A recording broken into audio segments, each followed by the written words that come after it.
స్థానికంగా అంటే గుంటూరులో చాలా సమస్యలు ఉన్నామ్మా. ఫ్లైఓవర్స్ సరిగ్గా లేవు. ఒక రైల్వే గేట్ దగ్గర ఒక ఫ్లైఓవరు, అరండాలపేట ఫ్లైఓవర్ బాగా పాతగా అయిపోయింది, ట్రాఫిక్ జామ్ అయిపోతుంది. అది ఇంకొంచెం పెద్దదేయాలని, ఇంకా 2-3 ఫ్లైఓవర్ వేస్తే ట్రాఫిక్ కొంచెం కంట్రోల్లో ఉంటుందని మెయిన్ అది ఫ్లైఓవర్ గురించి. రోడ్లు అస్సలు బాగాలేదురా, ఎక్కడా బాగాలేదు.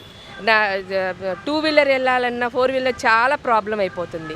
అస్సలు రోడ్లు కానీ క్లీనింగ్ ఎక్కడ అసలు డెవలప్మెంట్ అనేది లేదు.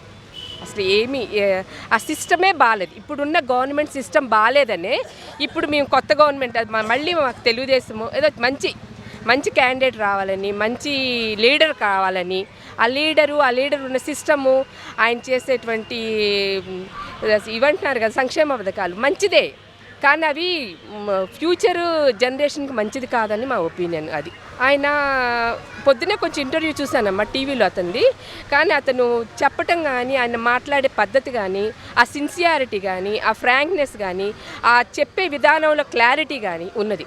అతను ఏంటి ఎలా పెడితే అలా మాట్లాడేసి రూడ్గా మాట్లాడటం అలా లేదు. ఆ ఎడ్యుకేటెడ్ పీపుల్ ఉంటే ఎడ్యుకేటెడ్కి మనకి సిటీ ఎలా ఉండాలి అనేది అవగాహన ఉంటుంది. మామూలుగా ఎలాగోలా నేను వచ్చేయచ్చు పొలిటికల్గానే ఉంటే వాళ్ళ వే ఆఫ్ టాకింగ్, వాళ్ళ వే ఆఫ్ సిస్టమ్ కూడా వేరేలాగా ఉంటుంది. అందుకని ఆయన గురించి మాకు గుడ్ ఒపీనియనే. ఆయన అలా ఆ క్యాండిడేటు మన తెలుగుదేశం పార్టీ కాబట్టి తెలుగుదేశం లాంటిలో ఇలాంటి క్యాండిడేట్స్ ఉంటారని మా ఒపీనియన్. ఆ ప్రభుత్వమే రావాలని కోరుకుంటున్నాం. ఎవరైనా ఆలోచించి వేయండి. ఊరినే ఇస్తున్నాడు వస్తున్నాయి ఏదో మనవాడు అలాంటి వద్దు. నెక్స్ట్ మన పిల్లలకి జనరేషన్ ఎలా ఉంటుంది, మన పిల్లల నెక్స్ట్ డెవలప్మెంట్ ఎలా ఉంటుంది, మనతోనే అయిపోదు. మన పెద్దవాళ్ళ తర్వాత మనం అనుభవిస్తున్నాం. ఇప్పుడు మన పిల్లలు అనుభవించాలి కదా. వచ్చిన తర్వాత అసలు కనీసం బయట వెళ్ళటానికి లేదు, కనీసం డెవలప్మెంట్ ఇక్కడ ల్యాండ్ కొనుక్కోవటానికి లేదు, ఏదైనా ఎసెట్ కొనుక్కోవటానికి లేదు.